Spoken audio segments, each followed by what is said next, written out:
딸이니까 청년들의 힘을 받아서 감사합니다. 오늘 우리에게 주시는 하나님 말씀은 구약성 성경 열왕기하 5장 1절에서 14절까지 말씀입니다. 구약 성경 열왕기하 5장 1절에서 14절입니다. 성경을 찾으셔서 우리 같이 보면 조금 길게 느껴지지만 같이 읽겠습니다.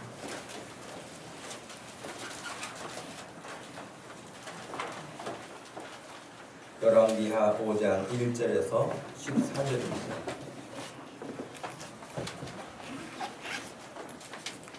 주변에 여러분 보셔가지고 성경책이 없으면 같이 이렇게 볼 수 있도록 해주시기를 바랍니다.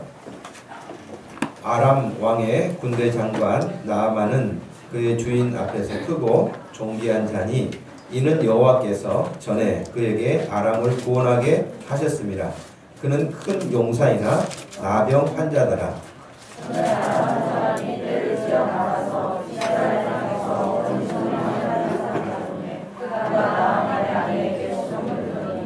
그의 여주인에게 이르되 우리 주인이 사마리아에 계신 선지자 앞에 계셨으면 좋겠나이다. 그가 그 나병을 고치리이다 하는지라. 나아만이 들어가서 그의 주인께 아뢰어 이르되 이스라엘 땅에서 우리 손에 날이 이르리라.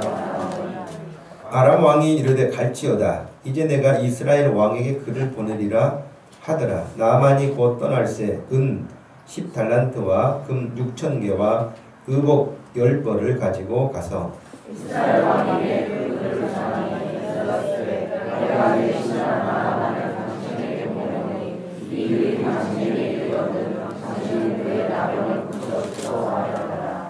이스라엘 왕이 그 글을 읽고 자기 옷을 찢으며 이르되 내가 사람을 죽이고 살리는 하나님이냐? 그가 어찌하여 사람을 내게로 보내 그의 나병을 고치라 하느냐? 너희는 깊이 생각하고 저 왕이 틈을 타서 나와 더불어 시비하려 함인 줄 알라 하니라.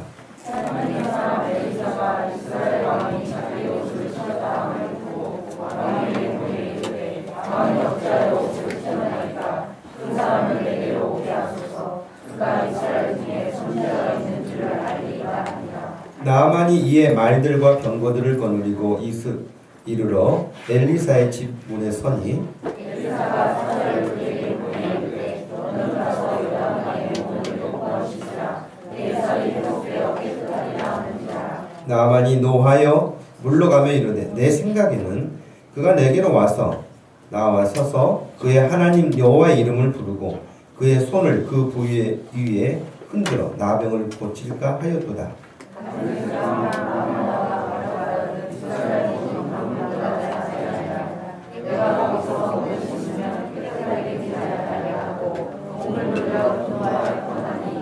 그의 종들이 나와서 말하여 이르되 내 아버지여 선지자가 당신에게 큰 일을 행하라 하였더면 행하지 아니하였으리까 하물며 당신에게 이르기를 씻어 깨끗하게 하라 함이리까 하니 나아만이 이에 내려가서 하나님의 사람의 말대로 요단강에 7번 몸을 잠그니 그의 살이 어린 아이의 살같이 회복되어 깨끗하게 되었더라. 아멘.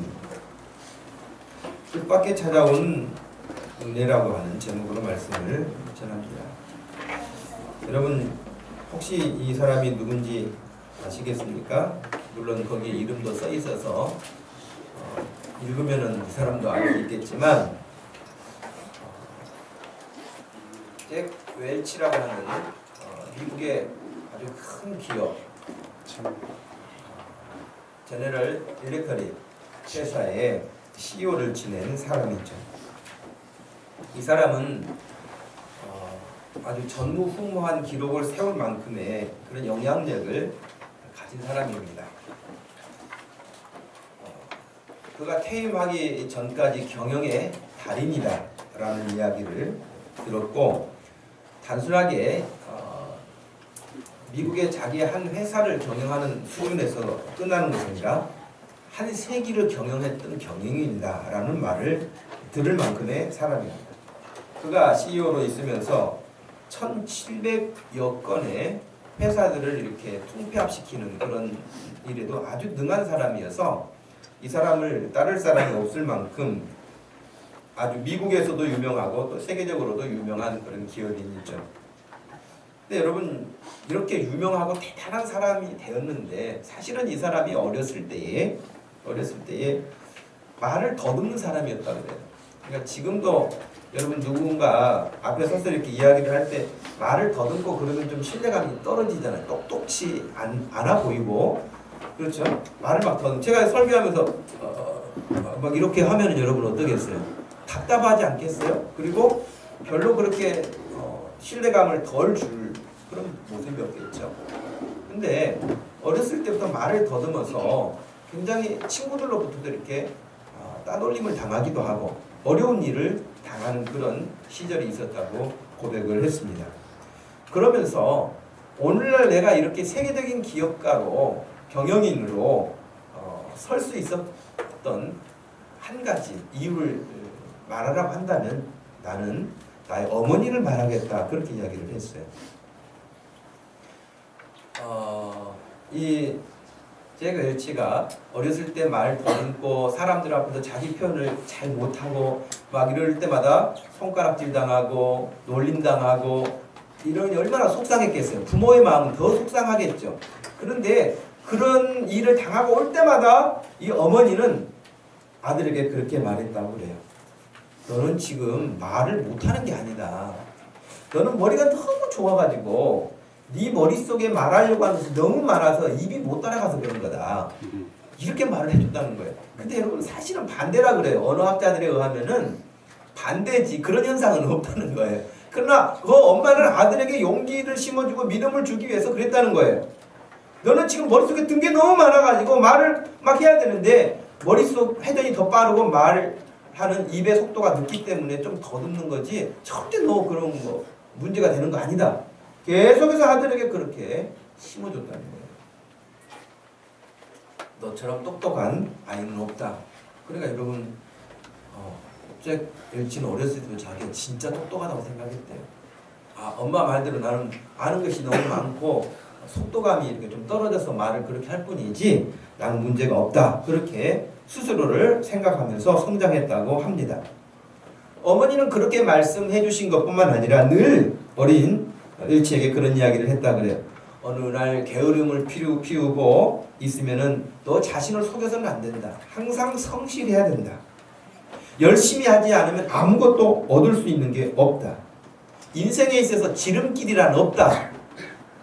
최선을 다해야 된다. 이것이 늘 어머니로부터 들었던 거라는 거예요. 그러니까 들었던 것이 있었기에 자기의 인생이 어머니 말씀대로 순종하고 최선을 다하고 정말 게으르지 않고 열심을 가지고 살았기 때문에 오늘날 자기의 자리에 서게 됐다는 거예요. 저는 이렇게 생각합니다. 여러분이 가정에서 부모님 말씀, 학교에서 선생님 말씀, 그리고 교회에서 목사님 말씀을 잘 귀담아 듣고 작은 일 같지만 그 일에 최선을 다하는 사람은 다른 일을 할 때도 최선을 다하게 돼 있어요. 근데 지금 내가 생각할 때 이거 뭐 대단한 일 아니야. 그래서 지금 이런 일은 대충 하는 사람, 진짜 중요한 일도 최선을 다하지 못합니다. 그러니 여러분 예배하는 일도 최선을 다할 수 있는 여러분 되기를 주님의 이름으로 축복합니다. 한 사람을 여러분 더 소개한다면은 이 아이는 시험을 학교에서 보면은 다른 것은 거의 10점, 20점대고 딱 한 과목만 100점이었대요. 아무리 시험 문제를 어렵게 내도 그 과목은 항상 100점이었다는 거예요. 그 과목이 수학이었대요. 우리 학생들 참 그런 그 머리만 나한테 왔으면 좋겠네. 뭐 그러겠지요. 그런데 여러분 정말 그랬다는 거예요. 그러니까 학교에서 고민이었대요. 다른 점수가 이렇게 평균 점수를 내면 과락을 해서 도무지 학교에서 더 이상 받아줄 수 없는 그런 학생이었다는 거예요. 근데 그 담임 선생님이 너는 그래도 수학을 잘하지 않느냐. 그래서 수학을 잘하면 언젠가는 다른 것도 잘하게 될 것이야 라고 계속해서 이렇게 응원을 해주고 용기를 북돋아 줬어요. 근데 그 사람이 정말 나중에 훌륭하게 됐는데 그 사람의 이름이 누구냐면 아인슈타인이라고. 그러니까 여러분, 우리 주변에 보면서, 우리 자녀들을 보면서, 내가 관계하고 있는 사람들과 대인관계 속에서 마음에 안 든 것들이 많겠죠. 마음에 안 든 것도 많겠지만 그 중에서 조금 뭐 잘하는 거 있으면은 하여튼 칭찬을 많이 해주시기 바랍니다. 옆에 사람 보면서 한마디 좀 해보시겠어요? 칭찬을? 네. 진짜 여러분, 뭔가 하나라도 여러분 잘하는 게 있지 않겠습니까? 옛날에 어르신들은 시골에서 그런 이야기도 하셨어요.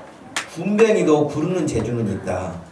군뱅이가 굴러봐야 얼마나 구르겠습니까마는 그렇게까지 이야기를 했거든요. 그러니 그 가정에서도 교회 안에서도 우리가 할 수만 있다면 못하는 거 갖고 막 쥐어받고 막 기독거리라고 하고 막 그러지 말고 그냥 잘하는 거 있으면은 또 칭찬하고 또 인정해주고 잘할 수 있도록 그렇게 최선을 다하는 것이 우리가 오늘도 해야 될 일이 아닌가 싶습니다. 제가 지금 오늘 말씀드리려고 하는 그 말씀 중에도 바로 이런 부분들이 유사하게 소개되고 있습니다. 여러분, 오늘 성경의 본문은 아람이라고 하는 구약 시대의 지도상을 보면은 제일 위쪽에 있죠. 아람이. 아람, 암몬, 모압, 에돔 이렇게 그 왼쪽 빨간 표시되어 있는 블레셋. 그러니까 이스라엘은 그 크지도 않은 나라가 또 남쪽과 북쪽으로 나뉘어서 남왕국, 북이스라엘 이렇게 나뉘어서 분단 국가로 지내고 있었으니 얼마나 약하겠어요. 그래서 늘 침략을 많이 받았어요. 사방에서 공격을 받았죠. 블레셋으로부터 모압, 암몬, 아람 다 공격을 했어요. 근데 오늘 특별히 읽었던 이 본문에서는 이 아람 나라가 이미 이스라엘을 침공하고 그러는 중에 또 사람을 노예로 잡아가고, 여러분 옛날에 그랬잖아요. 지금 여러분 오른쪽에 있는 지도 구글에서 찾으면은 최근 지도가 여러분 잘 나오잖아요. 지금 시리아 지역이요.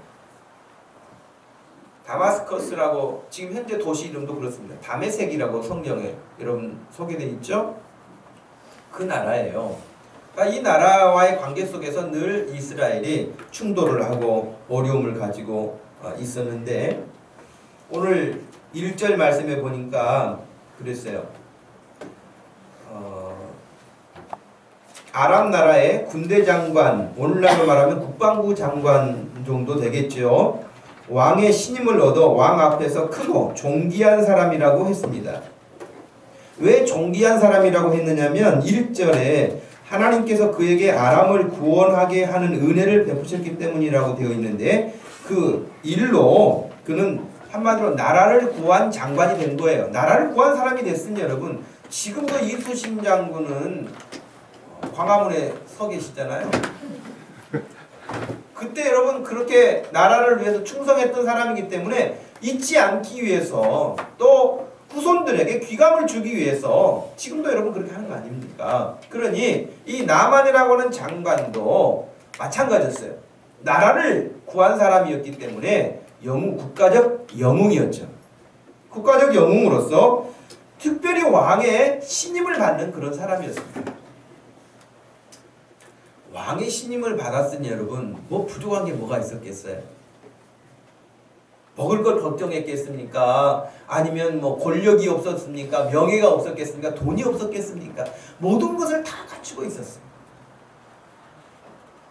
여러분 우리나라도 정권이 바뀔 때마다 뭐 대통령 뭐 최측근 혹은 뭐 그 친척의 친척만 된다 그래도 여러분 막 사람들에게 사기쳐가지고 경제적인 손실을 입히고 이런 것들이 너무 많잖아요. 근데 사람들이 자꾸 그렇게 하는 이유도 뭐예요? 저 사람이 그래도 대통령 측근인데 그 친척인데 그래도 뭐 연줄이 있어가지고 이렇게 뭐 특혜를 받겠지, 혜택을 누리겠지 그런 생각에 기대감을 가지고 있기 때문에 말도 되지 않는 거짓말을 하는데도 불구하고 돈을 많이 투자하거나 그로 인해서 손실을 보거나 하는 것들이 늘 발생해요. 정권 때마다 그런 사람들이 있는데도 불구하고 똑같은 피해자들이 또 일어나는 것을 보면 미련하기는 참 미련하다 하는 생각이 들어요. 그러니 나만 장군도 여러분 얼마나 큰 권력과 경제력과 또 명예로움을 함께 가지고 있었으니 그가 어떤 면에서는 남부러울 것이 없는 많은 사람들에게 정말 동경의 대상이 되는 그런 삶을 살았을 것입니다. 그런데 그에게 오늘 말씀해 보니까 치명적인 약점이 있었는데 그것은 나병 환자였다는 거예요. 누누이 말씀드리지만 나병 환자는 오늘날로 말하면 꼭 에이즈와 같은 거였어요. 그 당시에는 불치병이었어요. 그래서 더 이상 어떻게 나을 수 있는 방법이 없으니까 이것은 하늘이 내린 형벌이다라고 사람들이 인식할 만큼 그런 무서운 질병이었다고요. 몸이 점점 여러분 썩어가는 거예요. 그냥 몸의 한 부분이 썩어가는 거예요. 얼마나 무섭습니까? 이 사람이 병원을 안 갔겠어요? 돈이 그렇게 많은 사람인데? 권력이 있는 사람인데 유명한 의사를 안 만나봤겠어요? 좋은 음식을 안 먹어봤겠어요? 안 해본 것이 뭐가 있겠냐 이 말이에요. 이 사람이 그 나병을 낫기 위해서 다 해봤는데도 낫지 않으니까 더 절망감이 컸겠죠. 차라리 가난하고 먹을 것도 없고 돈도 없고 배경도 없는 사람이 이런 질병에 걸렸다면 어떻게 보면 돈 없으니까 치료 못 받으니까 가난하니까 라고 그렇게 될지도 모르겠지만 이 사람은 가진 것을 다 동원해서 해봤는데도 불구하고 낫지 않는 그 나병 때문에 그리고 점점점 자기 몸이 왜소해져 가고 썩어져 가고 죽어져 가는 자기의 현실을 보면서 얼마나 절망감이 컸겠느냐 하는 것입니다.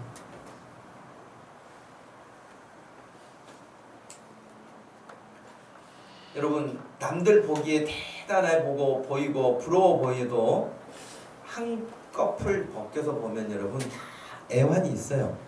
그러니 나만 왜 이렇게 고난을 당하는가 그런 생각하지 마세요.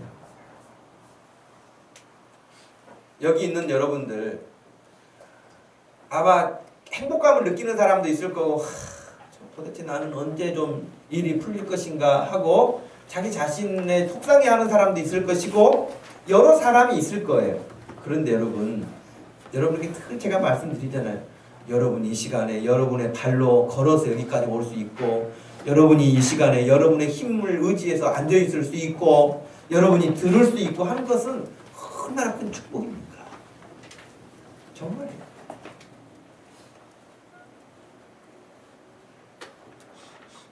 먹고 싶은 것도 먹을 수 없는 부자인데 여러분 몸이 건강하지 않아서 먹지를 못하는 사람들이 얼마나 많은지 몰라요. 돈이 없어서 먹을 것이 없어서가 아니에요. 몸이 먹을 수가 없는 거예요. 다 있는데 돈이 있으면 뭐합니까? 몸이 따라주지 않으니까 여행도 할 수가 없어요. 돈만 가지고 있을 뿐이지. 불행하죠. 너무 속상하겠죠. 그런데 저나 여러분이나 가진 것은 많은 것 같지 않아도 그래도 밤에 자려고 누우면 잠도 잘 자지 않아요. 여러분이 혹시 수면제 복용하시면서 주무시는 분 계신가요? 그런 분은 거의 없을걸요? 네. 그냥 누우면 잘 수 있는 것은 여러분 하나님이 주신 복 중의 복입니다. 할렐루야. 여러분 잠 잘 잘 수 있는 것이 얼마나 큰 복인지 몰라요. 그런다 해서 지금 자면 안 되겠죠. 네. 아무리 하나님께 복을 누려도 지금 그런 복을 누리겠다고 하면 안 될 것 같고 하나님 우리가 잠을 잘 잘 수 있는 것도 큰 축복이에요. 그러니 이 시간도 감사하고 감사할 것밖에는 우리에게 없는데 바로 그 부러울 것이 없어 보였던 나만 장군에게도 이렇게 남모를 아픔을 가지고 살아가고 있었다는 것. 하나님께서 오늘 우리에게 주신 은혜들은 셀 수 없는 것들인 것을 기억하면서 특별히 이 나만 장군의 사건을 통해서 우리가 몇 가지 정리해 보려고 그러는데 뜻밖의 하나님께서 우리에게 주시는 은혜 세 가지 방편을 보려고 합니다. 첫 번째는 우리는 생각하지도 못한 은혜를 공급받으며 산다는 것입니다. 우리는 생각하지도 못한 아예 이게 생각해 본 적도 없는데 이미 하나님으로부터 공급받고 산다는 거예요. 며칠 전에 춘천에서 목회하는 동기 목사님이 카톡에 올린 시가 하나 있었어요. 양강모 그 시를 찾아보니까 양강모라고 하는 시인이 쓴 시더라고요. 무료, 그 시 제목이 무료예요. 무료. 따뜻한 햇볕 무료, 시원한 바람 무료, 아침 일출 무료, 저녁 노을 무료, 붉은 장미 무료, 흰 눈 무료, 어머니 사랑 무료, 아이들 웃음 무료, 무얼 더 바래 욕심 없는 삶 무료. 이런 시 쓰기 여러분 쉽죠? 한번 들어보세요. 이제 이 사람이 말 안 하는 거, 걸어다니는 것도 무료, 보는 것도 무료. 이렇게 여러분 다 시 쓸 수 있을 거예요. 근데 저는 이제 이 시를 찾아서 읽어보면서 그런 생각을 했어요. 물론 하나님을 모르는 일반적인 사람들은 다 공짜라고 생각하겠죠. 우연이고 그냥 공짜고 나는 운이 좋아서 그렇고라고 생각하겠죠. 그러나 사실 보면 이게 무료가 아니에요. 공짜가 아니에요. 물론 우리 쪽에서는 돈을 지불하면서 받는 것이 아니기 때문에 공짜라고도 말하고 무료라고도 말할 수 있지만 이것이 제공되어지도록 하나님께서는 이 순간에도 일하고 계시는 것을 믿으시기 바랍니다. 그래서 저는 이 시를 접하면서 그런 생각을 했어요. 무료가 아니라 은혜다고 생각했어요. 그러니 여기 있는 말 끝에 무료라는 말 대신 은혜라는 말을 써보십시오. 따뜻한 햇볕도 은혜이고 시원한 바람도 은혜이고 아침 일출을 보는 것도 저녁에 노을을 보는 것도 다 모든 것이 하나님의 은혜를.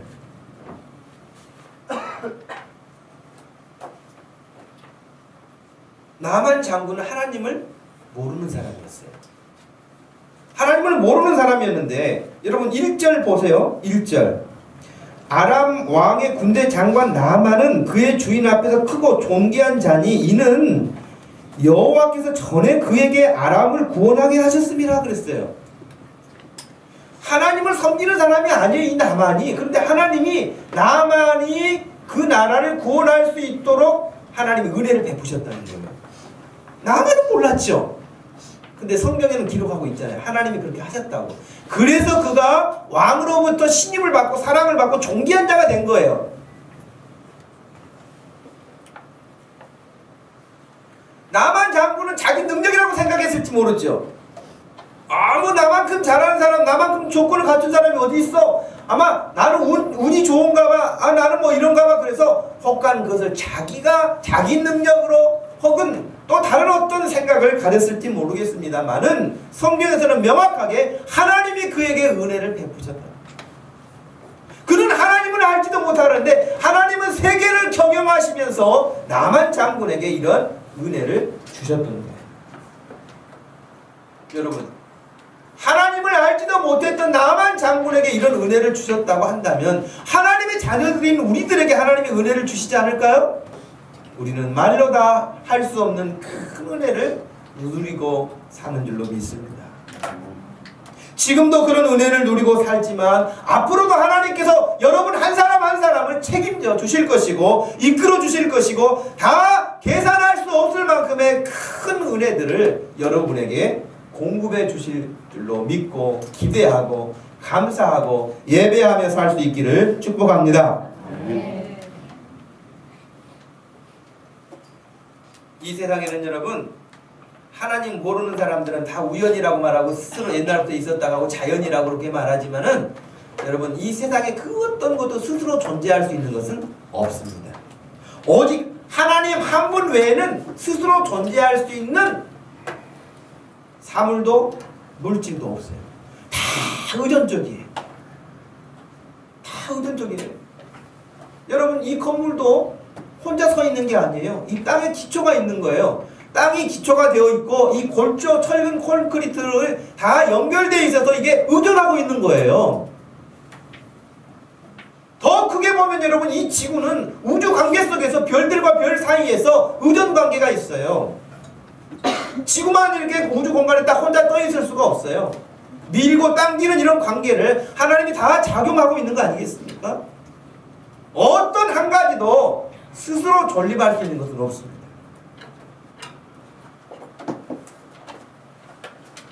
하나님의 특별하신 은혜로, 하나님의 자비로우심으로, 하나님이 공급하시는 풍성한 모든 손길들로 말미암아서 오늘 우리 자신, 내 자신도 그렇게 해서 하나님의 은혜로, 내가 하나님을 알지도 못했을 때부터 하나님은 나에게 관심이 있으셨고, 하나님은 나에게 공급하셨고, 나를 보호하셨고, 이 자리에 앉게 하는 순간까지 하나님은 나에게서 눈을 떼시지 않는 분이고, 앞으로도 그러실 하나님이라는 것을 생각한다면 하나님 앞에 얼마나 감사하지 않을 수 없습니다. 두 번째는 여러분, 생각하지도 못한 사람으로부터 은혜를 소개받게 됩니다. 사람이 타락한 이후에 특징이 여러 가지가 있는데 그 중 하나가 뭐냐면 자기 중심이라는 거예요. 우리는 그것을 이기주의라고 말하죠. 자기 중심이에요. 모든 만물을 보는 것도 기준이 자기예요. 그 기준을 조금씩 바꿔가기도 하고 개선해 가기도 하지만, 그러나 본질적인 것은 여러분 자기 중심이에요. 자기가 생각한 것이 기준점이고 자기 생각에 맞지 않으면은 하지 않는 거예요. 그래서 제가 그 품성 학교라고 하는 프로그램 강의를 듣고 있는데 거기서 이런 이야기를 하더라고요. 여러분, 불순종의 반대가 뭐예요? 순종? 그러면 순종의 반대는 뭐겠어요? 얼른 생각하면 그렇게 말하기 쉽죠. 순종의 반대는 불순종. 그죠? 근데 그 품성학교에서는 그렇게 안 가르치고 순종의 반대는 자기 고집이라고 그렇게 가르치더라고요. 근데 가만히 생각해보니까 그 말이 맞아요. 순종을 왜 안 하느냐? 자기 고집대로 하는 거예요. 불순종이 반대말이 아니라 자기 고집이 순종의 반대말이에요. 사람들은 다 자기 생각대로 삽니다. 자기 고집대로 삽니다. 누가 뭐라 그래도 나는 내 방식대로 삽니다. 독불장군처럼 삽니다. 자기만큼 똑똑한 사람 없는 것처럼 생각하고 말하고 삽니다. 다른 사람에 대해서는 무관심하기도 하고 무시하기도 합니다. 나만 장군의 집에 이스라엘과 전쟁을 통해서 잡아온 포로가 있었어요. 포로로 잡혀가면 노예죠. 2절에 보니까 전에 아람 사람이 떼를 지어 나가서 이스라엘 땅에서 어린 소녀 하나를 사로잡음에 그가 나만의 아내에게 수종들더니, 그러니까 그 가정에 노예로 들어간 거예요. 3절에 그의 여주인에게 이르되 우리 주인이 사마리아에 계신 선지자 앞에 계셨으면 좋겠나이다. 그가 그 나병을 고치리이다 하는지라. 여러분, 이 말을 지금 전해준 사람이 대단한 권력자가 아니에요. 대단한 권위자가 아니에요. 유명한 사람이 아니에요. 포로로 잡혀온 사람이에요. 노예예요. 그것도 어려요. 그것도 정말 신뢰할 만 아무것도 그런 조건을 갖춘 사람이 아니에요. 어린 소녀 하나라고 하는 것을 생각해 본다면 권위자, 권력자, 배경자 여러 가지 환경으로 생각해 보았을 때 그런 도무지 그 말을 들어줄 수 있는 사람은 아무도 없는 그런 별로 가치 없는 듯한 그런 존재의 어린 소녀. 근데 그가 말을 해요. 우리 집의 주인이신 그 나만 장군이 사마리아에 있는 그 선지자 앞에 가기만 하면 나을 텐데 라는 말을 하는 거예요.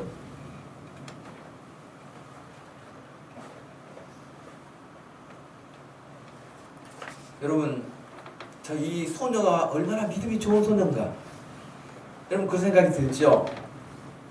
잡혀와가지고 그냥 고생하면서 그냥 고향 생각하면서 울며 불며 그렇게 지내기가 쉬운 사람 아니겠습니까?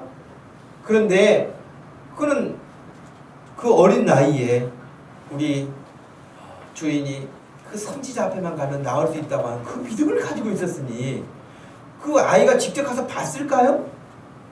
엘리사 선지자를 만난 적이 있을까요? 아니면 자기가 병 고침을 받은 적이 있을까요? 자기 가족이 그런 적이 있을까요?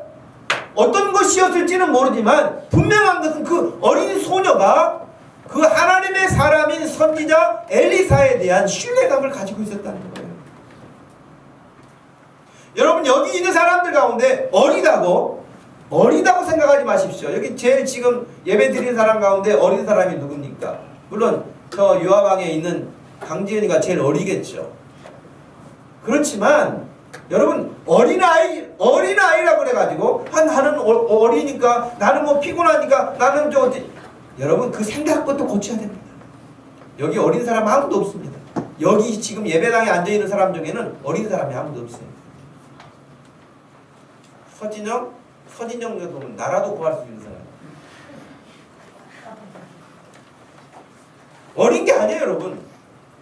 근데 스스로 생각할 때 나는 어리다고 생각하고 나는 이렇다고 생각을 해가지고 아예 생각을 하지 않아요. 여기 노예로 잡혀간 그 어린 소녀를 생각해 보세요. 어마어마한 일을 할 수 있는 사람인 거예요. 그러니 여러분 스스로를 할 수 없는 존재인 것처럼 그렇게 무시하지 마시기 바래요.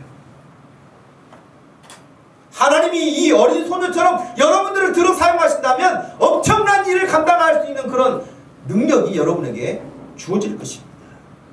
하나님이 함께 하시기, 우리는 할 수 없지만 이 어린 소녀가 내가 고치겠다 그랬습니까? 아니에요. 자기는 할 수 없어요. 다만 사마리아에 있는 하나님의 종 선지자, 그 선지자 앞에만 가면 될 것 같아요.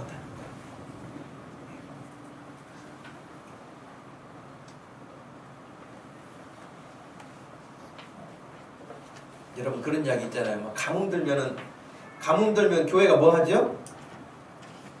기도하잖아요. 하나님 제발 비를 내려달라고.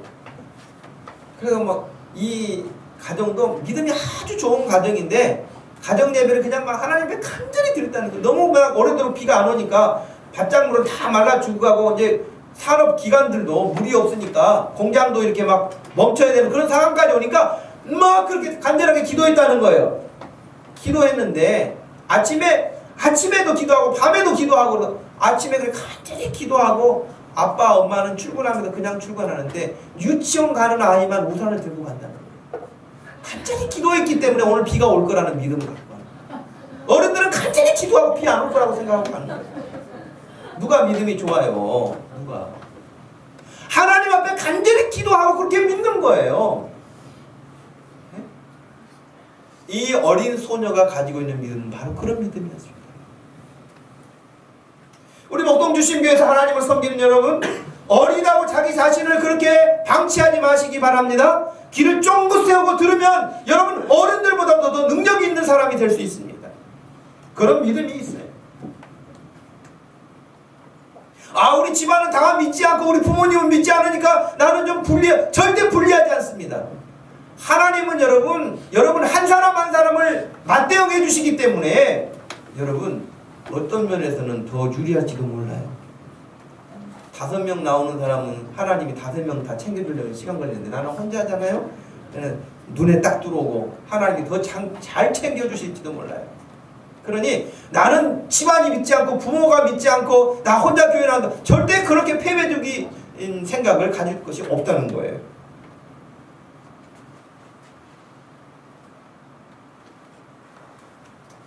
여러분, 그런데 하나님의 은혜는 생각지 못한 사람을 통해서 소개받는다고 지금 그랬는데 여러분 어찌 그 도애로 잡혀온 그 어린 꼬마 아이가 말한 것이 무슨 그렇게 대단한 일이라고 그 아이를 통해서 고침, 그렇게 큰 나라에서 오만 방법을 다 동원하고 돈을 써보고 권위 있는 의사들 만나보고 좋은 식품 다 사용해보고 그래도 해볼 수가 없었던 그 나병을 그 어린아이의 말을 통해 가지고 하나님의 은혜를 받게 될 때 누가?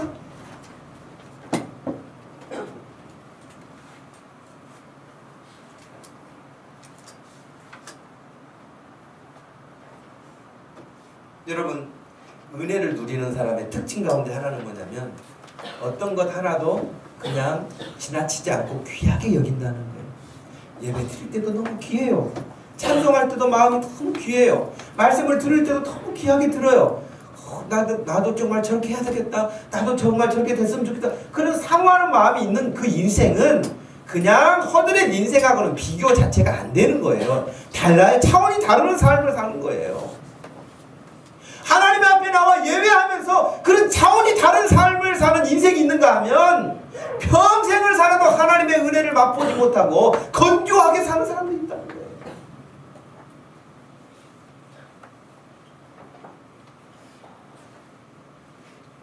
기가 쏠깃했겠죠. 그 아내가. 그래? 뭐 그분은 의사니? 뭐 좋은 약을 처방하는 분이니? 아니에요. 하나님의 사람, 선지자예요. 하나님의 말씀을 전하는 선지자예요. 근데 그 선지자는 하나님의 능력으로 정말 놀라운 일들을 많이 하는 걸 들었어요. 봤어요. 뭔가를 그 부인에게 전했겠죠. 그 말을 들은 부인이 얼마나 큰 기쁨의 소식이었겠어요. 퇴근해서 들어오는 남편을 나아만 장군을 붙잡고, 아니 사실 오늘 얘가 하는 이야기를 들어보니 사마리아에 가면은 그런 선지자가 있다는데 가기만 하면 나을 거라고 그 아이가 말하는데 한번 가볼 수 있으면 좋겠어요. 그랬더니 나아만 장군도 지금 상태가 심각했던 것 같아요. 그냥 조금 아픈 정도면 그런 애들 말을 듣고 당신은 그래 막 그렇게 지나갔을지도 모를 거예요. 그런데 나아만 장군도 그 말을 은혜 받으려면 여러분 지나가는 개가 한번 지져도 은혜를 받는 거예요. 네? 정말 은혜 받으려면 어떤 것이 나에게 어떤 방식으로 올지 모르는 거예요. 나만 장군 그만 할 수 있잖아요. 내가 왕의 총애를 받는 사람이야. 내가 그래도 명예가 있는 사람이야. 뭐 얼마든지 그런 거들먹거리면서 그 말 무시할 수 있잖아요. 안 그러면 사람 보내가지고 알았어. 그럼 내가 그 애들 보내볼 테니까 한번 가보라 그러지. 이럴 수 있잖아요. 그렇지 않아요. 은혜를 받으려고 하니까 그래? 그럼 내가 왕에게 이야기를 해볼게. 왕에게 가서 이야기를 했어요. 사실 우리 집에 아이가 하나 이스라엘에서 잡혀온 아이가 있는데 이런 이야기를 하니 한번 가보는 것이 어떨까 이렇게 했더니 왕이 얼마나 사랑하고 그렇게 챙겼으면은 여러분 4절 말씀에 그랬잖아요. 4절 말씀부터 보면 나만이 들어가서 그의 주인은 그 왕이에요. 왕에게 아뢰어 이르되 이스라엘 땅에서 온 소녀의 말이 이러이러하더이다 하니 아람 왕이 이르되 가라. 이제 내가 이스라엘 왕에게 편지를 써주겠다. 친서를 써주겠단 말이에요. 또 나만이 곧 떠날 준비를 하고 마치니까 은 10달란트와 금 6,000개와 의복 10벌을 준비해줘서 예물로 가지고 와라 그랬어요. 그리고 내 신하를 보내니 고쳐 보내주십시오라고 친서를 예의 있게 써가지고 보낸 거예요. 여러분 어린아이의 그 작은 말 한마디가 아내의 마음을 움직이고 아내의 마음과 말이 남편을 움직이고 그 나만의 말을 통해서 왕의 마음을 움직이는 거예요. 너무 놀랍잖아요. 작은 말 한마디라고 여러분 가볍게 여기지 마십시오. 확실히 성경에서 우리에게 말씀하신 것처럼 믿음은 들음에서 납니다. 들어야 돼요. 이 시간에도 귀를 쫑긋 세우고 들어야 믿음이 나는 거예요. 믿음이 자라는 거예요. 믿음은 들음에서 나고 들음은 그리스도의 말씀으로 말미암는다고 로마서 10장 17절에서 말씀하셨습니다. 그런데 13절에 누구든지 주의 이름을 부르는 자는 구원을 받으리라 하시면서 그런즉 그들이 믿지 아니하는 일을 어찌 부르리요 듣지도 못하는 일을 어찌 믿으리요 전파하는 자가 없이 어찌 들으리요 그랬어요. 이 말을 뒤에서부터 읽으면 전파하는 자가 없이 어찌 듣겠으며 듣지도 못한 것을 어떻게 믿겠으며 믿지도 않은 것을 어떻게 부르겠느냐 그 말 아니겠습니까? 그러니 말을 하세요. 말을 하세요. 다른 사람에게 예수 그리스도를 말하세요. 다른 사람에게 복음을 전하세요. 누구에게인가 말을 하세요. 가족 구원을 위해서 여러분 집중하고 계십니까? 자나깨 하나 이야기하십니까? 여보, 하여튼 내가 이번 당신이 교회 나오면 내가 해달라는 다 해줄 테니까 와라 교회. 그런 말부터 시작해서 안 하던 서빙도 하고 안 하던 어떤 것도 하고 여러분 그래야 되지 않겠어요? 전에도 제가 말씀드렸지만 저는 고등학교 때부터 신앙생활을 본격적으로 했어요. 교회를 출석했죠. 근데 저희 어머니는 교회를 나오지 않으셨어요. 교회만 갔다 오는 것만 시간을 허락해 주셨어요. 그래서 저는 예배 딱 끝나면 가야 돼요. 너무 속상했어요. 자기 부모가 예수 믿는 집안은 하루 종일 교회에서 놀아도 말을 안 해. 근데 나는 예배만 딱 끝나면 가야 돼요. 예배만 딱 끝나면 가는 곳이 어디냐? 다시 호미 들고 반대로. 그놈의 밭에는 뭔 풀이 그리 자주 나는 거야. 시골에서 자란 사람은 뭐 거의 비슷하게 그런 경험들을 했을 거예요. 그럼 여러분 밭에서 어머니하고 같이 일하면서 목사님이 설교 시간에 해주셨던 이야기 잘 들어가지고 어머니한테 다시 다 해줬어요.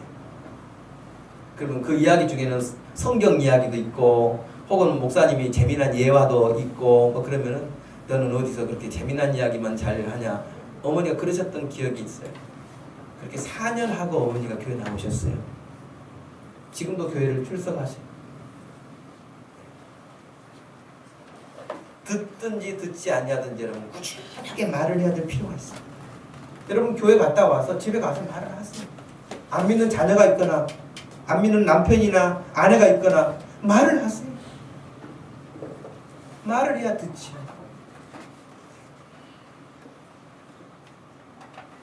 마지막 세 번째는 내 생각을 버릴 때 은혜를 경험하게 돼요. 은혜를 소문으로 듣는 게 아니라 직접 경험하게 돼요. 말씀 그대로입니다.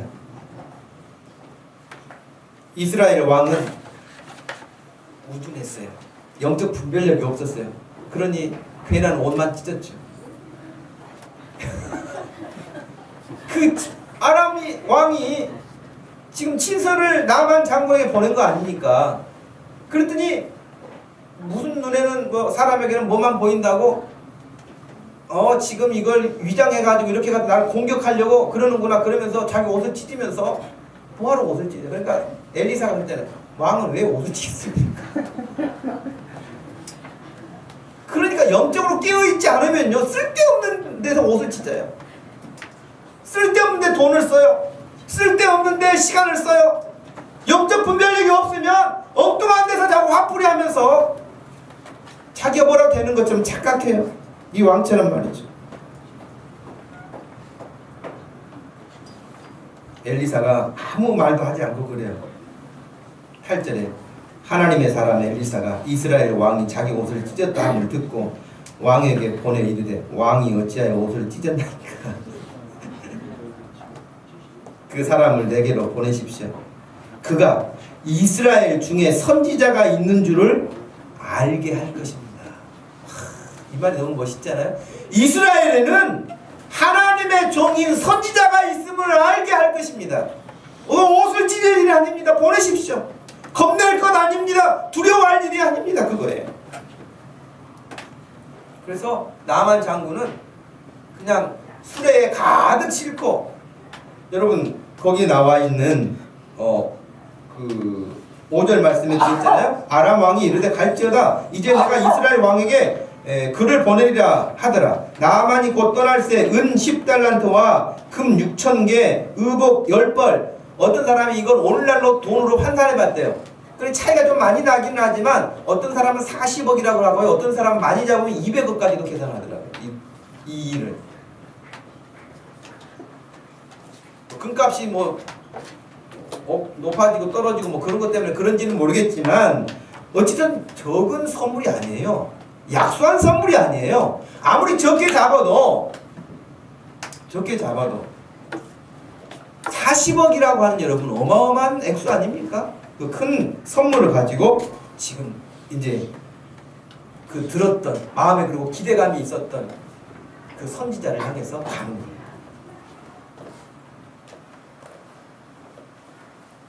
엘리사 선지자 집 앞에 왔어요. 물론 그 선지자 집 앞에 하인이 있어서 사환이 있어서 선지자님 지금 이렇게 왔습니다. 그랬더니 엘리사 선지자가 나와보지도 않는 거예요. 그리고 그 종에게 말을 했어요. 걔네들한테 말해라. 저 요단강에 가서 몸을 7번 넣었다 뺐다 하라 그래라. 나아만 장군이 기대를 잔뜩 가지고 왔는데 완전 요즘 말로 뭐라고 해야 될까요?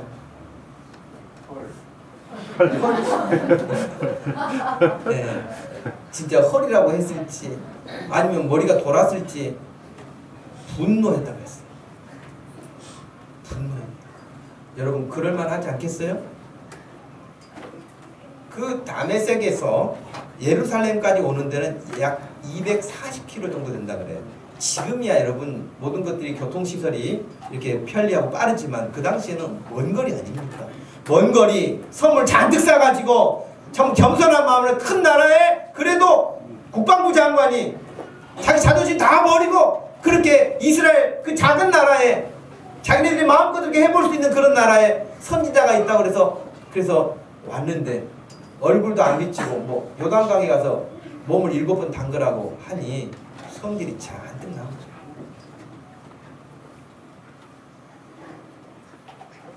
그런데 그가 그런 이야기를 11절에 하지 않습니까? 나아만이 노하여 물러가며 이르되 내 생각에는 그가 내게로 나와서 그의 하나님 여호와의 이름을 부르면서 그의 손을 내 아픈 부위에 흔들어 나병을 고칠까 했다는 거예요. 자기 생각에는.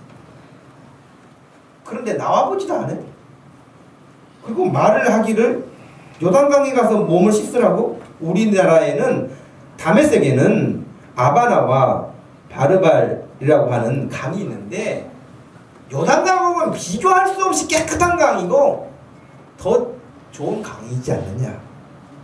거기서 씻으면 될 것이지 내가 더 더럽고 깨끗하지도 않은 요단강에 가서 무슨 몸을 씻겠느냐.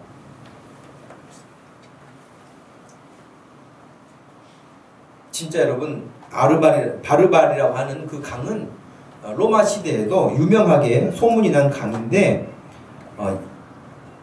아름답고 아주 그 경관이 빼어나기도 하고 그래서 사람들 입에서 황금의 강이라고 불릴 만큼 그런 강이에요. 근데 요단강은 조그만해요 여러분. 성지순례 갔다 온 사람들이 놀랜다잖아요. 요단강이 이렇게 좁은 강이었는지 몰랐다고 시시하다고 그런다고 해요. 그러나 이제 아주 범람할 때는 또 물이 많죠. 그런 요단강하고는 비교가 안 되는 그런 강이 우리나라도 있는데 기껏 여기까지 왔는데 그 선지자라는 녀석은 나와보지도 않고 나한테 이런 저는 좋지도 않은 강물에 가서 몸을 씻으라고 하는 기분이 얼마나 상했겠어요.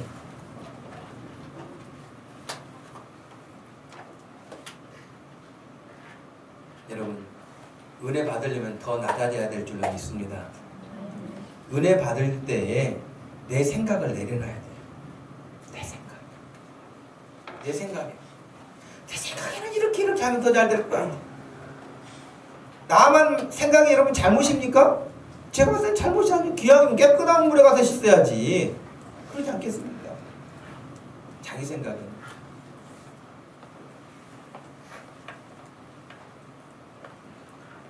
내일 아침부터 특별 새벽 기도를 하자. 근데 여러분 생각은 뭡니까? 목사님 출근 때문에 어려워요. 여러분 생각 좀 내려놓으세요. 철야한다 그래도 여러분 일주일 철야한다 그래도 여러분 안 죽어요. 안 잘려요. 걱정 말고 나오세요. 내 생각은 너무 피곤해가지고 운전하려면 굉장히 신경 쓰이는 목사님. 그 생각 내려놓고 하나님 앞에 나오세요. 하나님 붙잡아 보세요. 나만 장군처럼 거기까지 갔음에도 불구하고 내 생각에는 그러면서 화내가지고 분노해서 돌아가지 말고 여러분 그러니 옆에 있는 사람이 얼마나 중요합니까? 그 종들이 똑똑했던 것 같아요. 그 종들이 나만하고 같이 왔던 그 부하들이 아버지라고까지 아주 극존칭을 하면서 아니 선지자가 더 어려운 일을 시켜도 해야 되지 않겠습니까? 그런데 거기 가서 씻는 거 그 정도가 뭐 문제입니까? 한번 하십시다. 그랬더니 그래도 이 나아만이 은혜를 받으려고 그 부하들의 말을 들어요. 귀한 마음이 있죠. 그리고 여러분 정말 가서 몸을 담그기 시작해요. 한 번, 두 번, 세 번, 5번 갔다가 나오면서 야 좀 뭐가 좀 이상하게 달라졌냐? 그러지도 않았어요. 여러분 5번 했는데 50% 나왔더라. 그렇지도 않았어요. 7번 담갔다 다시 나오니까 어떻게 됐다고요? 그의 살이, 그 살이 지금 어떤 살이에요? 문드러진 살이, 문드러진 살, 썩어져가는 살이에요. 살이. 근데 그 살이 어떻게 됐어요? 어린아이의 살같이 회복되었더라. 할렐루야. 여러분 너무 놀랍지 않아요? 너무 놀라운 일이에요. 7번 잠그라고 하니까 여러분 군만 하지 말고 7번 잠궈야 돼요. 6번까지 했는데 아무 반응이 없다고 그냥 투덜거릴 것이 아니라 7번 하라고 하면 7번 하는 거예요. 이것은 온전한 순종을 의미해요. 하나님 앞에 순종하되 온전한 순종을 하는 거예요. 여러분 지난번에도 들었지만 여러분 물은 몇 도에서 끓어요? 100도에서 끓는 거예요. 99도에서 끓는 게 아니에요. 99도의 물도 뜨겁기는 해요. 그러나 끓지는 않아요. 100도가 돼요. 우리가 하나님 앞에 순종할 때에 어떤 모양만 내는 것이 아니라 7번 하라 하면 7번 순종하는 거예요. 그럴 때 하나님의 은혜를 경험할 수 있어요. 문드러져가는 그 살이 어린아이의 피부와 같이 깨끗해졌다고 하는 하나님의 놀라운 은혜를 그 어린 소녀의 말처럼 된 거예요. 할렐루야. 여러분들이 하나님의 말씀을 너무 가볍게 듣지 마세요. 하나님의 말씀을 귀하게 여기고 하나님이 그렇게 말씀하신 것에 대하여서 나도 한번 해봐야 되겠다. 나도 나만처럼 해봐야 되겠다. 내 생각도 있지만 내려놓고 해봐야 되겠다. 내가 가진 것도 있고 배경도 있고 체면도 있지만 다 내려놓고 나도 그렇게 나만처럼 하나님의 은혜를 좀 경험해야 되겠다. 내 신앙생활이 너무 무비컨주하다. 이렇게만 살 수 없다. 하나님의 은혜를 내가 듬뿍 누리기를 원한다. 여러분 그런 욕심을 가지기를 바라요. 그런 마음을 가지고 여러분 이번 한 주간 하나님 앞에 열심히 같이 모여서 기도하십시다. 하나님 내게 은혜 달라고, 내 가족 구원해 달라고, 내 옆에 있는 성도의 가정을, 남편을 구원해 달라고, 자녀들을 구원해 달라고 하나님의 은혜를 구하십시오. 금요 기도회 때는 또 모여서 하나님 앞에 정말 초대교회 성도들이 모여서 기도하기에 전혀 힘들 때 놀라운 하나님의 성령의 역사가 임했던 것처럼 그 은혜를 사모하는 중에 기도할 수 있는 밤을 만들 수 있기를 주님의 이름으로 축복합니다. 우리 한번 같이 기도하십시다. 기도할 때 하나님, 저에게 나만과 같은 질병이 혹시 영적으로 있지 않습니까? 내 영혼이 썩어져 가고 있지는 않습니까? 내 영혼이 점점 힘을 잃어가고 있지는 않습니까? 내 영혼이 점점점 연약해져 가고 있지는 않습니까? 무감각해져 가고 있지는 않습니까? 하나님의 사람 선지자 엘리사가 7번 담그라고 하는 그 말에 발끈했지만 그러나 자기 생각을 내려놓고 순종했을 때, 온전하게 순종했을 때 참으로 상상도 할 수 없는 어린아이의 피부와 같이 깨끗이 회복되어지는 하나님의 놀라운 은혜를 우리가 목격하면서 하나님 내게도 이런 은혜를 허락하여 주옵소서. 내 영혼이 하나님 앞에 소생하기를 원합니다. 내 심령이 변화가 일어나기를 원합니다. 하나님을 향하여 우리 가족이 서기를 원합니다. 여러분 이 시간 같이 한번 간절히 한번 기도하겠습니다. 하나님 아버지 고맙고 감사합니다. 이 시간 주님 앞에 귀한 시간을 허락하여 주시고 예배할 수 있는 시간을 허락해 주시고 말씀을 전할 수 있는 시간, 말씀을 들을 수 있는 시간을 주신 건 너무너무 감사합니다. 하나님 오늘 본문에 나와 있는 나만 장군의 가정은 모든 것을 가졌지만 불행하게도 그 나병 때문에, 그 무서운 질병 때문에 행복이 없었습니다. 웃음이 없었습니다. 점점 불안하고 어두움의 그늘이 그 가정에 없음에 올 때 그 어린 소녀가 전해 주었던 그 작은 메시지가 그 가정을 살렸습니다. 하나님 아버지 그 인생을 살렸습니다. 하나님의 이름을 높였습니다. 하나님 내 입을 열어 복음을 전하게 해주시고 내 입을 열어 전도하게 해주시고 내 입을 통하여 하나님의 은혜로운 말씀을 전파하게 하여 주옵시며 하나님 내 자신이 하나님의 그런 은혜를 경험할 수 있게 하여 주시옵소서. 하나님의 은혜를 이야기하고 논하는 것이 아니라 그 은혜를 체험하게 하여 주옵소서. 내 생각이 많습니다. 내 환경이 분주합니다. 다 내려놓고 주님 붙잡게 하여 주옵소서. 주님이 공급하시는 은혜를 하나님 체험하게 하여 주셔서 하나님 우리 인생이 주님 앞에 힘을 얻기를 원합니다. 독수리 날개 치며 올라가기처럼 올라가기를 원합니다. 좌절하지 않고 일어서기를 원합니다. 하나님 아버지, 사랑하는 모든 성도들에게 한량없는 주의 은혜로 채워 주시옵소서. 하나님, 이 시간 주님 앞에 참으로 귀한 예배를 통하여 하나님을 찬양하고 기도하고 주의 말씀을 전하고 듣는 중에 하나님, 우리도 그 어린 소녀와 같은 믿음을 갖게 해 주옵시고 하나님, 은혜 받기 위해서는 그 모든 것들도 다 내려놓았던, 마지막 그 자존심까지도 내려놓았던 나만과 같이 하나님의 은혜를 간증으로 듣는 것이 아니라 내가 간증할 수 있는 삶이 일어나게 하여 주시옵소서. 그 은혜를 경험하게 하여 주옵소서. 그 은혜 속으로 들어가게 하여 주옵소서.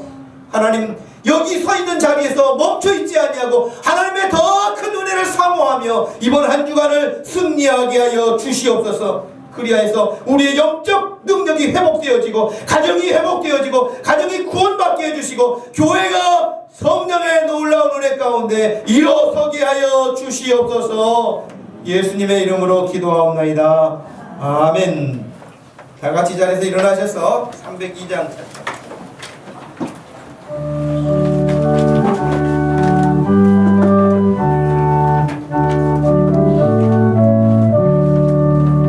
내 주 하나님, 넓고 큰 은혜는 저 큰 바다보다 깊다.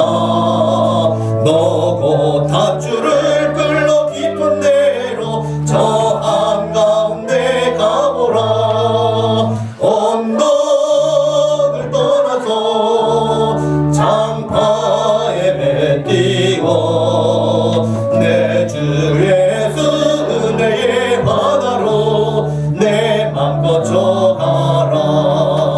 왜 너 인생은 언제나 거기서 저 큰 바다 물결 보고 그 민 모르는 깊은 바다 속을 한 번에 하려 안 보나. 언덕을 떠나서 장파에 배 띄워 내 주 예수 은혜의 바다로 내 맘껏 져가라.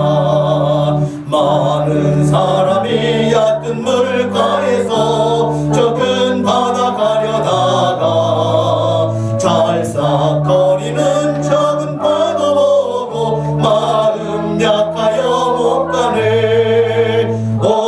언덕을 떠나서 장파에 배 띄워 내 주 예수 은혜의 바다로 내 맘껏 져가라. 자 곧 가거라. 이제 곧 가거라. 저 큰 은혜 바다 향해 나 곧 내 너를 저 깊은 데로 가라. 망망한 바다로 언덕을 떠나서 장파에 배 띄워 내 주 예수 은혜의 바다로 내 맘껏 져가라.